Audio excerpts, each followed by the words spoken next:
frontline workers in Israel are taking every precaution that they can to prepare against what they predict could be that all-out war with Hezbollah.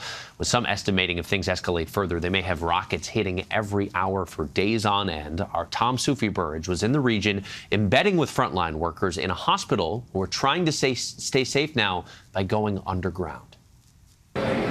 Deep underground, on level -3 of this vast parking lot, car lanes now transformed into hospital corridors and parking spaces into subterranean medical wards.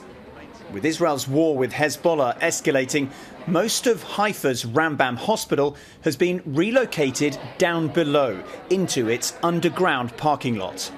Now 27 feet down, this, the largest trauma centre in northern Israel, is now shielded from conventional biological and chemical warfare. Normally the vehicles would be parked in spaces like this. You can see patients in the background are being treated. We're below sea level. This floor alone is 4 acres. There's another level on -2, another 4 acres. They can treat around about 2,000 patients here. And for the first time ever, patients have been brought underground in the last few days. Up on ground level, wards which normally operate in more peaceful times are now empty. Back underground and with a wider war looming, the medical director and his team are preparing for a worst-case scenario. A 60-day war, he says, in which missiles could be striking Israel every 4 minutes. With a patient, you have to understand the capabilities of the Hezbollah, that, only the simple missiles, they have more than 100,000. This is what they have done the last 20, 30 years, to gather more and more weapons.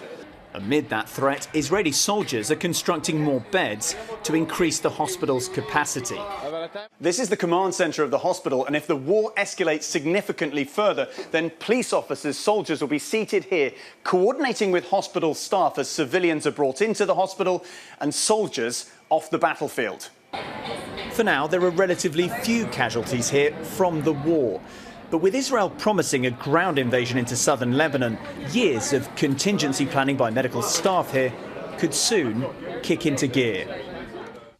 All right, our Tom Soufi Burridge. Thanks, Tom.